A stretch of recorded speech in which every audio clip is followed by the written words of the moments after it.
Bonjour à tous, c'est le Killer qui vous parle pour une nouvelle live construction consacrée à un ensemble de jeux Lego Ninjago. Sorti en 2017, il s'agit de la référence en 10625, le Samurai VXL, comme vous pouvez le voir, donc qui coûte, je crois, 40 ou 50 euros. En clair, c'est le troisième modèle le plus coûteux derrière la forge du dragon ainsi que l'attaque de la prison Vermillon. Et donc, visiblement, un modèle qui était pas mal demandé et donc on va faire ensemble tout de suite. Parce qu'au final, il n'y a pas grand chose de plus à ajouter, si ce n'est qu'on va ouvrir tout ça et voir le contenu donc de cette boîte. Alors, un sachet numéroté 3, une roue qui traîne, un sachet numéroté 1, un sachet numéroté 2, une planchette de stickers, pas des plus grandes, ce qui fait toujours plaisir, vu qu'effectivement, ça fait qu'on passe moins de temps à poser des stickers et plus de temps à construire, ce qui est toujours un avantage. Deux modes d'emploi, ok, pourquoi pas. Et enfin, un second pneu. Bon, bah écoutez, ça a l'air plutôt pas mal tout ça. Donc on va mettre la boîte par terre pour l'instant. On garde la planchette des stickers. Je vous rappelle que maintenant, nous avons un peu plus de temps, donc je poserai les autocollants dans la vidéo. Donc c'est pour ça que je ne vais pas vous les montrer avant la construction, vous les verrez eh bien, quand je les poserai tout simplement. On va peut-être déjà descendre d'un niveau, voilà. Alors, deux modes d'emploi, c'est petit, ce qui fait qu'ils vont être assez pratiques à manipuler. Je veux ouvrir le premier mode d'emploi à la première page, quitte à faire, c'est pas trop mal. Oh, et on aura au moins une figurine par sachet, ce qui est toujours cool, effectivement. Ça nous laissera un peu de surprise, et ça fait qu'on ne les ouvrira pas toutes dès le début. Voilà, et écoutez, bah, je crois qu'on est presque bon, il ne manque plus que l'essentiel, à savoir les pièces. Donc, les pièces. Attention, les oreilles. Les voici, les voilà. Alors, on a deux petits sachets qu'on va ouvrir avec force et précaution. Voilà. Et comme ceci. Donc un véhicule personnellement que j'ai quand même assez hâte de construire. Alors certes, qui n'est pas des plus originaux en termes de forme. On reste effectivement dans une sorte un peu de buggy. Mais c'est ça qui est plutôt cool parce qu'effectivement, ça rappellera un buggy qu'on a déjà eu par le passé, à savoir celui de Samurai X, qu'on avait non pas avec Samurai X, souvenez-vous, mais avec Lloyd et son père Garmadon, donc dans le set du mec Dragon, du mec, voilà, mec Dragon Nindroid. Et donc on avait effectivement un gros dragon, et on avait aussi donc Lloyd et son père qui s'évadaient avec un buggy aux couleurs blanches certes, mais qui portait le sigle du faucon, donc de Nia, enfin du faucon, non, du phénix, excusez-moi, du phénix, donc de Nia ou de Samurai X si vous préférez. Voilà. Et donc, eh bien, c'est un peu une version, je vais dire, un peu plus grosse qu'on a là. Voilà. Bon, hélas, je ne pourrais pas comparer les deux vu que je n'ai pas le buggy blanc de 2014 avec moi. Mais bon, trêve de blabla, parce qu'effectivement, je pense que vous salivez derrière votre... Enfin, vous salivez, peut-être pas non plus, vous n'êtes pas non plus des bêtes, mais vous attendez avec impatience les figurines, et effectivement, pour ce premier sachet, ça commence plutôt bien, parce qu'on va avoir déjà, eh bien, Samurai X, justement, Samurai X qui fait son retour, mais qui n'est pas Nia. Mais de qui s'agit-il? Alors là encore, je vous rappelle que la saison est sortie entre-temps en France, et en français, donc vous pouvez sûrement la voir sur YouTube, et je ne compte pas spoiler la saison dans cette live construction. Donc si vous n'avez pas vu, vous pouvez quand même regarder la vidéo. Mais le fait est que, même à l'issue de la saison, entre guillemets, eh bien, on ne sait pas trop qui est Samurai X. Tout du moins cette nouvelle version de Samurai X. Alors j'ai bien quelques petites idées, mais là encore, je vous laisse réfléchir là-dessus. Et admirer aussi donc ce nouvel imprimé qui effectivement est un peu plus futuriste. Et j'aime bien cette espèce de couleur bleu foncé et doré, ça rend vraiment bien ensemble. Et c'est effectivement le premier Samurai X, peut-être couleur au final rouge foncé, si je dis pas de bêtises, ou rouge, ouais, et doré. Donc ça fait un peu la contrepartie bleu-rouge, etc., qui est plutôt cool. Par contre, ce serait encore mieux si j'avais les épaulettes qui vont bien. Alors, comme ceci, et la tête de Samurai X, qui ne va pas vraiment nous révéler beaucoup de secrets, comme vous pouvez le voir, parce qu'on a juste des petits yeux ronds, et l'arrière, donc, avec une sorte de casque intégré. Voilà. Bien sûr, n'est pas Samurai X sans le casque qui va avec, donc le casque de samouraï avec la petite, alors j'ai pas le nom exact, mais la décoration au-dessus. Et aussi, comme on peut voir maintenant, l'espèce de partie qui fait la mâchoire, eh bien, n'est plus rouge, mais doré. Comme ça. Et donc, qu'est-ce que Samurai X vient avec des armes? Bien oui, il vient avec des armes. À défaut d'avoir des épaulettes qui font aussi office de fourreau, il aura tout de même 2 lames, donc 2 katanas dorés. Il est assez bling bling, hein, ce nouveau Samurai X. Et il est quand même plutôt cool. Et honnêtement, je trouve ça vraiment super intéressant parce que rien que le fait d'avoir une sorte de nouveau Samurai X, donc un nouveau personnage qui prend un peu le rôle de laissé par Nia, qui maintenant effectivement est devenu Ninja Lo, je trouve ça vraiment super intéressant en fait. C'est un peu comme un super-héros de Marvel ou DC Comics par exemple, quand vous avez un nouveau personnage qui prend les rênes en fait d'un costume quoi. Par exemple, bon alors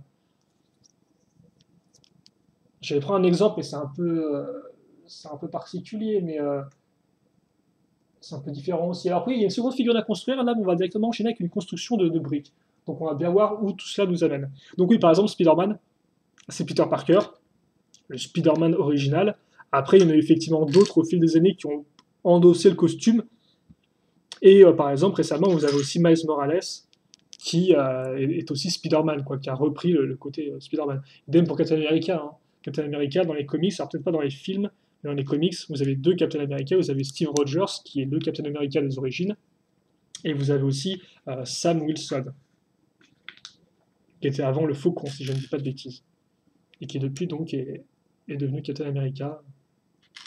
Voilà, donc c'est plutôt cool effectivement d'avoir dans Ninjago 2 personnages différents qui ont au final le même costume, qui reprennent la même identité. Je trouve ça vraiment super intéressant et là encore ça permet vraiment de rendre l'histoire de Ninjago un peu plus complète, un peu plus complexe. Et c'est toujours cool effectivement par rapport aux autres thèmes Lego qui sont un peu plus simples.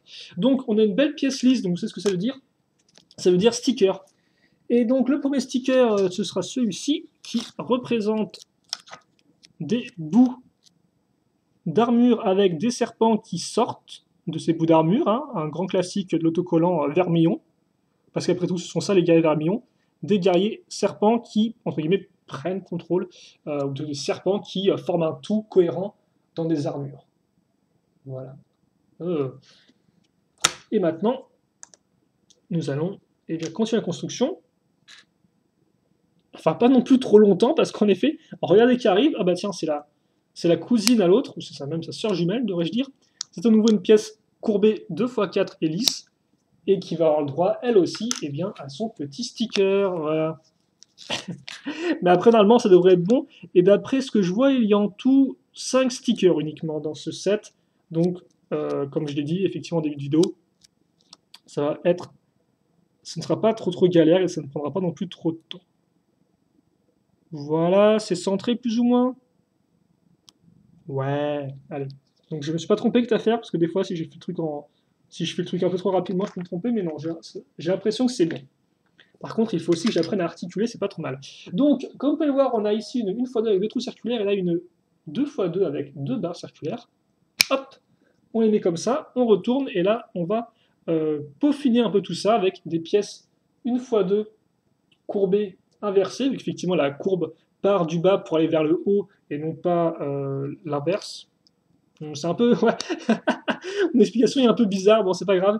Vous avez juste compris qu'effectivement c'est une pièce qui s'accroche par le dessous. Au lieu de s'accrocher par le dessus, contrairement à la majorité des pièces Lego. Et c'est honnêtement tout ce qu'il faut retenir. Maintenant, on va caser des 1x1 avec une accroche diamètre main de figurine. Voilà, c'est magnifique. Et maintenant, on va voir notre seconde figurine, et oui, qui n'est autre que Commandant Maquia, donc, qui fait office un peu bien de guerrière vermillon, vu que tous les autres ont l'air d'être des hommes, hein, même si même les unités de base ont l'air d'être des hommes, principalement. Même, alors, je tiens à dire quand même que le serpent de Maquia a des petits cils qui sont faits comme si c'était maquillé au niveau des yeux, ce qui est assez étrange, mais bon, pourquoi pas, je suppose que ça rajoute à son côté assez unique. Bon, bref, voilà quoi. Donc, vous avez ça, et vous avez aussi, il me faut la pièce qu'on va mettre dans le dos tout de suite. Il faudrait que je la trouve aussi déjà. Voilà. et la tête. Alors c'est vrai qu'ici en Maka est un peu difficile à voir à la caméra parce que comme vous pouvez le voir, elle est entièrement en rouge foncé. Et en termes de luminosité, hein, vous savez que moi, mon setup, comme disent les jeunes, n'est pas spécialement des plus top à ce niveau-là. Et enfin, la fameuse coupe de choix, alors je ne sais pas si elle est nouvelle ou pas. Je ne suis pas entièrement sûr parce qu'il est possible qu'on ait une autre femme de la mythologie des serpents dans les cheveux, ou plutôt des cheveux serpents, dont je n'ai plus le nom, dans les sachets de mini-figurines au hasard. Il me semble qu'on avait eu une, donc peut-être qu'en final la coupe de cheveux n'est pas vraiment nouvelle. En tout cas, elle reste quand même assez rare et plutôt impressionnante comme vous pouvez le voir avec cette espèce de nœud de serpent qui se base sur sa tête.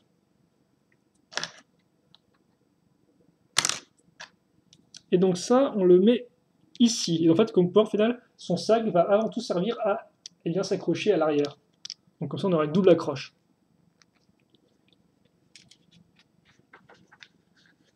Et puis pour le reste, eh bien écoutez, alors, est-ce qu'on est bien ou pas là en termes de visibilité? Parce que forcément, on est passé d'un focus figurine à un focus construction un peu plus complexe. Et donc ensuite, on va prendre nos nouvelles pièces de serpent, donc de décoration serpent si vous préférez, enfin bon, décoration oui et non, parce que là, effectivement, dans le cas présent, ce sont vraiment des vrais serpents qui sortent, je pense. Et en fait, oui, non, sinon, je raconte n'importe quoi. C'est vrai qu'au début, quand j'avais construit le set de l'éclair du désert, sans avoir vu la série, je pensais qu'effectivement ces serpents étaient pas des décorations, mais non, ce sont bien des vrais serpents qui bougent, qui sont bien vivants et qui forment les véhicules, quoi. Ils sont pas tout droit fixes, etc. Et donc double dose de serpent. Et en fait, ce qui est assez intéressant, je me rends compte, c'est qu'effectivement, ils ont, pour la première fois que j'ai vu les images de la vague, dans cette vague-là, de cette première vague 2017, J'étais, quand j'ai vu les ennemis, que c'était encore des serpents, je me suis dit, ah, quand même, des serpents, ça fait quand même un peu beaucoup. Ça fait quand même la troisième fois qu'on a des serpents au Ninjago. Ça commence à devenir un peu déjà vu, quoi. Même si ça reste une grosse partie, forcément, de l'histoire de Ninjago. Et lui, j'aurais dû le mettre un peu mieux, excusez-moi. Euh, et au final, force est d'avouer que les designers ont vraiment réussi, je trouve, à faire un truc différent avec cette nouvelle, justement, armée de serpents, contrairement, enfin, par rapport, plutôt devrais-je dire, aux deux premières qu'on avait eues, donc à savoir les serpentines, j'ai plus le nom exact, en 2012, quoi, et les anacondrailles qu'on avait en. C'est bien les anacondrailles, je me souviens jamais des noms des différents tribus serpents, bref, c'est pas super important. Les anacondrailles qu'on avait eu en 2015 avec Shen et tout. Et c'est vrai qu'effectivement, en 2015, c'était assez similaire à ce qu'on avait eu en 2012. Mais là, je trouve qu'ils ont vraiment fait des efforts. Et donc, même si on reste sur le principe des serpents, c'est vraiment différent en termes de design et de construction. Et donc, voilà, Commandant Maka est terminé ou pas? Presque. Il lui manque une arme, effectivement. J'allais l'oublier, celle-ci. Et donc, l'arme qui va utiliser la nouvelle pièce de lame avec cette fois-ci une vraie décoration serpent. Hein, c'est pas un serpent vivant qui tient la lame. Ce serait un peu compliqué. On met ça ici. Et vous avez Maka. Et donc, effectivement, c'est vrai que je ne m'étais pas rendu compte, mais elle est vraiment imposante. Hein. On va essayer de sortir Samurai X pour comparer et tout. Et donc, on peut au final, eh bien, Maka n'est pas une figurine traditionnelle, bien que vous allez voir après qu'au final, oui aussi. C'est vraiment une figurine avec des briques en plus, et elle est beaucoup plus imposante, quoi. Que ce que je ne pensais. Elle est vraiment grande, effectivement. Et donc, ça en fait vraiment d'elle un personnage principal. Et effectivement, c'est vrai que dans la série, elle est vraiment assez importante et sans spoiler, c'est une méchante qui est vraiment efficace au final et qui ne commet pas vraiment d'erreur à proprement parler dans la saison. C'est quand même assez plaisant, rafraîchissant de voir un méchant qui est stratège, qui arrive à mener à bien sa stratégie. Et en plus, dans le cas effectivement de Maka, eh bien c'est une fille. Ce qui nous change effectivement, vu qu'on a eu assez peu de filles méchantes dans Ninjago à travers les années si ce n'est effectivement Skyler qui est au début, mais qui n'est pas vraiment du tout en fait. Et puis par la suite, effectivement, vous aviez Doc Shank avec Skybound. Et je crois que c'est tout. Vous aviez aussi Siren, mais bon, Siren ne parlait pas du tout dans Skybound, donc ça ne compte pas vraiment. Donc à moins que j'en zappe, c'est vrai qu'on a eu surtout des méchants, donc voilà quoi. Ah, donc c'est rafraîchissant d'avoir déjà un méchant efficace et en plus qui est une méchante. Donc Makia, honnêtement, je pense que c'est peut-être un de mes nouveaux personnages Ninjago préférés, tout du moins qui a été introduit dans cette nouvelle saison. Et oui, rien que ça, mais je trouve que ouais, c'était vraiment cool. Et comme on peut voir, ce que je disais tout à l'heure, c'est qu'effectivement, c'est aussi une vraie figurine parce que Lego vous donne donc une paire de jambes en rab traditionnelle. Voilà. Après, vous pouvez aussi en faire le petit sac, hein, et là, vous aurez vraiment une figurine, tout ce qu'il y a de plus classique, sans sac à dos bizarre, qui n'a pas vraiment d'utilité une fois enlevé de son socle. Donc, voilà pour Makia. Pour commandant Makia, devrais-je dire plutôt, vu qu'effectivement, eh bien, c'est le troisième commandant avec Blunk et Ragnuk. Qui eux, par contre, effectivement, sont des ennemis Ninjago un peu plus classiques dans le sens où ils sont un peu débiles. Donc au final, c'est elle seule la voix de la raison. Alors voilà, on est bien comme il faut. Ok, donc on peut continuer la construction, même si ce ne sera pas spécialement incroyable, hein, c'est vraiment là une petite structure, histoire d'avoir une structure et de pouvoir aussi tenir en place la lame du temps, donc c'est la lame de couleur bleue, et je ne sais plus quel pouvoir elle a. Je vous rappelle juste rapidement que les lames du temps ont 4, il y en a 4 en tout, et donc les pouvoirs sont comme suit. Vous pouvez soit accélérer le temps, soit le ralentir, soit revenir en arrière dans le temps, ou soit l'arrêter. Donc comme vous pouvez voir, c'est quand même du lourd. Hein. Donc voilà, alors je ne dis pas trop ce que je fais, même si c'est assez intéressant, cette espèce de petite couche de pièces circulaires qui va être utilisée pour accrocher ça. C'est vrai qu'effectivement, il est quand même tout cool cette nouvelle pièce là, avec la petite accroche main de figurine qui sort. Elle est vraiment pratique, je pense.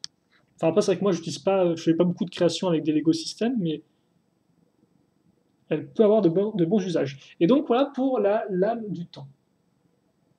Comme on parle de couleur bleue transparente, et qui s'accroche ici, et donc il peut aussi, bien sûr, tenir sur une main de figurine traditionnelle, faire comme une sorte de griffe. Voilà. Et maintenant que c'est fait, eh bien, on va pouvoir passer à la construction de ce qui reste. Et il reste quoi, Loser Killer? C'est très simple, voyons. C'est le Samurai VXL, le véhicule en lui-même. Donc, bah, écoutez, il nous reste des pièces, donc on va continuer tranquillement. Et puis, voilà. J'ai peut-être là encore été un peu long sur les figurines. Après, j'avais une excuse, Maca prenait quand même du temps à construire. Et c'est vraiment tout ce que j'ai comme excuse. Donc, comme vous pouvez le voir encore, c'est du classique, une 2x6, grosse brique. On lève avec deux petites pièces une fois une et des 1x8 comme ceci. Voilà, comme ça maintenant tout est à niveau. Un début de base plutôt propre, même si c'est assez étrange, vu qu'on va utiliser des pièces comme ceci, qui sont assez peu utilisées. Alors j'en ai vu récemment, effectivement, quand j'ai construit l'attaque de la prison Vermillon. Mais effectivement, c'était un peu plus logique dans l'attaque de la prison Vermillon parce que c'était des pièces qui étaient utilisées pour faire la queue du serpent. Car en effet, comme on peut voir ici, là, vous avez une sorte d'élément bizarre en fait, qui est fait pour être relié à une autre pièce comme ceci, plus ou moins similaire. Donc ça, c'est l'accroche mâle et aussi une pièce qui est une accroche femelle. Vous reliez les deux ensemble et après, vous pouvez les pivoter comme ceci. Or là, je doute qu'on fasse pivoter quoi que ce soit, contrairement à la queue du fléau d'acier dans l'attaque de la prison Vermillon. Donc, je me demande à quoi vont servir ces pièces-là. Ou peut-être qu'on servira juste en guise d'accroche ici, vu qu'effectivement, ça sont des accroches diamètre main de figurine, si je dis pas de bêtises. Est-ce que j'ai un truc pour voir ou pas? Non, j'ai aucune... j'ai aucune autre accroche, donc on ne pourra pas voir. Mais écoutez, c'est pas grave, on va continuer. Et en fait, on va continuer en symétrie dans la joie la bonne humeur, parce qu'on va refaire la même chose, à savoir 2x6 plus 1x6 avec des trous circulaires, comme on peut voir, ce qui sera peut-être important par la suite. Et ensuite les 1x1. Et de la même façon, cela veut dire qu'une fois qu'on a casé ça ici, et bien là, on va avoir ces pièces-là à nouveau pour former un joli petit rectangle. On met ça ici, et puis après on bouche les trous, à savoir ceux du milieu, avec des 2x2, une et deux, puis après on case une 1x8 à ce niveau, et à ce niveau, comme ceci. Voilà, donc une construction qui est plutôt solide pour l'instant. Et là, ça va être l'avalanche de pièces comme ceci, parce qu'on va pas avoir une, ni deux, ni trois, ni quatre, ni cinq, ni six, ni sept, ni huit, ni neuf, mais 10 pièces comme ça, effectivement, à caser sur les côtés. Donc forcément, là, on se doute bien que les parties latérales du véhicule vont être accrochées comme ceci, et non pas avec une construction de type classique, à savoir de bas en haut. Donc, bas en haut, c'est-à-dire juste comme ça, comme ça, comme ça, comme ça, comme ça, tout simplement. Je précise, hein, parce que des fois, ça se trouve, les termes que j'utilise ne sont pas spécialement les plus clairs. Après, voilà. C'est pas pour vous prendre pour des, euh, pour des gens peu intelligents, quoi que ce soit. C'est juste pour préciser que des fois, je dis des choses qui n'ont peut-être pas beaucoup de sens pour vous. Et comme port, on va continuer avec les pièces qu'on est tenons en façade. Et là, étrangement, on a drastiquement réduit le nombre de pièces restantes. Tout à fait, on va aussi accorder. Donc voilà, donc c'était plutôt rapide en fait, hein. Je pensais qu'on allait encore passer un peu de temps sur ce sachet-là, mais comme vous pouvez le voir, en fait, non, pas vraiment. On met des pièces lisses ici, donc est-ce que c'est parce que ces parties-là vont toucher le sol, d'où un besoin d'avoir un élément lisse pour pas que ça frotte? Je ne sais pas. En tout cas, c'est souvent à ça que servent ces pièces. On verra bien si c'est le cas aussi pour ce véhicule ou pas. On retourne, et maintenant je me saisis de pièces 1x8 lisses, que je vais mettre ici et là. Ok. Des pièces que j'ai assez peu l'habitude de voir, ce sont celles-ci, des 2x3 comme on peut le voir avec une partie qui est courbée, et que nous on va caser ici. Donc justement, il est temps bien, d'utiliser ces pièces-là, et même plus que temps, parce qu'on va tout de suite après mettre une pièce pentue inversée, comme on peut voir, une 2x2, donc aussi bien là que de l'autre côté, et au milieu on va mettre quoi? Eh bien des briques assez simples.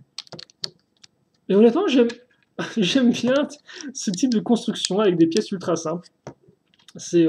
Alors des fois, forcément, on aime bien avoir des pièces un peu plus spécifiques parce qu'elles vont permettre de donner une apparence particulière au véhicule. Mais honnêtement, voilà, trouver des bonnes pièces pentues, des bonnes briques comme ça, des grosses briques 2x3, j'aime bien, quoi. C'est pas prise de tête, ça se pose, ça se place.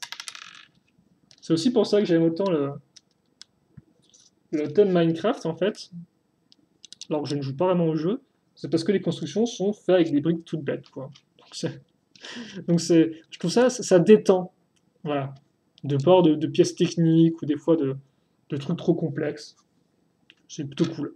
Pas tout le temps non plus, bien évidemment, mais de temps à autre, ça fait plaisir. On va maintenant mettre des pièces dorées, donc comme peut, en fait, on continuera de construire sur nos parties latérales. Et donc tout ce qu'on est en train de faire là, dites-vous bien qu'on va le refaire pareil de l'autre côté, en fait, hein. Mais juste, Lego nous fait faire un côté puis l'autre, proprement, mais après, en fait, le reste du sachet, ce sera sûrement refaire pareil de l'autre côté. Donc je vous laisse voir un peu les pièces qu'on est en train de caser au fur et à mesure, hein, car là, effectivement, c'est elles qui vont permettre de donner la forme particulière au véhicule, vis-à-vis de ce que je disais justement juste avant. Et donc ensuite, on va prendre ces pièces-là. Ce sont des pièces un peu d'armature, plus utilisées pour les véhicules Lego City, si je ne dis pas de bêtises. Alors par contre, c'est briques de chez briques, hein. Il n'y a rien du tout pour couvrir les tenons à ce niveau-là, comme vous pouvez le voir visiblement. Donc à moins que l'espace vide serve à quelque chose après, mais j'ai quand même de forts doutes là-dessus.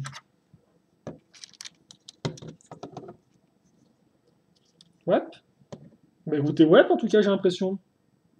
Et donc maintenant, eh bien, qu'est-ce qui se passe? Il se passe qu'on va retourner ça et on va faire pareil. Donc, je vais faire plutôt rapidement, vu que logiquement, avant que je me trompe, je sais plus ou moins dans quelle direction on va avec ces pièces-là. Et puis 24 minutes, bah, je pense qu'il sera temps de se quitter là-dessus pour cette première partie vidéo, vu que c'est déjà été assez complet, je pense, de la figurine et un début de structure. Bon, qui ne casse pas non plus 3 pattes à un canard, même s'il y a quand même des éléments assez intéressants et assez intrigants. Vraiment, ces pièces-là, ici, là, je me demande à quoi elles vont servir par la suite. Et tout de même, la construction effectivement latérale est plutôt cool. Elle n'est pas spécialement ultra complexe, mais c'est intéressant de construire et toujours construire en fait comme ça sur le côté, quoi. Parce qu'autant des fois, juste faire une petite construction, c'est normal, quoi. C'est assez. Ça arrive souvent, mais mettre plein de couches de pièces les unes par rapport aux autres, c'est assez rigolo, entre guillemets.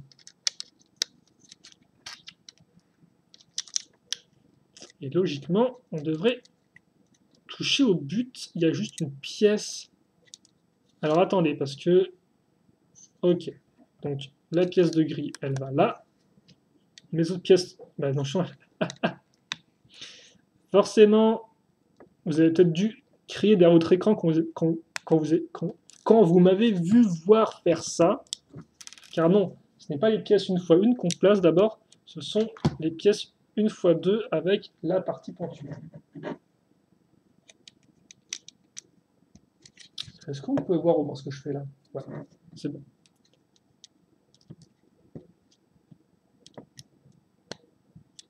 Eh bien, ok.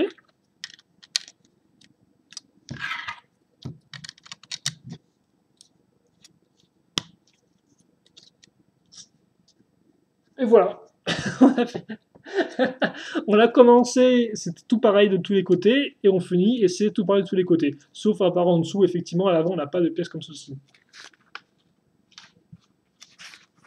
Et voilà. Et voilà, effectivement. Bah écoutez, voilà pour ça. Donc, en pièce supplémentaire, il vous restera un katana. Il vous restera aussi la petite pièce 1x1, il vous restera la petite pièce comme ceci, ainsi que ces petites pièces-là. Voilà.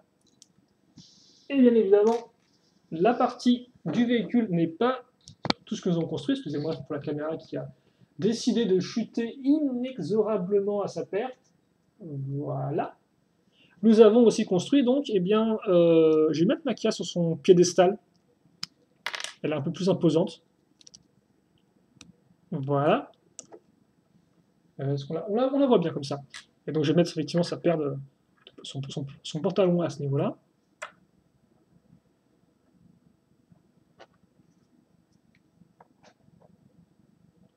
Et Samurai X. Et honnêtement, c'est quand même un plutôt bon début de construction. Donc je suis quand même assez intrigué par la suite, hein, vu que forcément, on n'a qu'un véhicule à construire, c'est le Samurai VXL. Donc forcément, moi j'ai très envie d'arriver vite à la fin pour voir un peu le rendu final, voir un peu la taille du bestiau, voir s'il est gros ou pas, etc. Et donc, ouais, pour l'instant, c'est un bon début de construction qui met un peu la je n'ai plus l'expression, qui donne l'appétit peut-être éventuellement. Bref, voilà quoi, vous m'avez compris, donc j'ai hâte de construire la suite, et j'espère que vous aussi, eh bien, vous avez hâte de voir la suite et de la voir avec moi, quitte à faire. Et puis bah, écoutez, pour ceux qui sont partants, on se donne rendez-vous tout de suite, donc pour la suite, et puis pour le reste, hein, questions, commentaires, allez-y, et puis salut à tous et à toutes.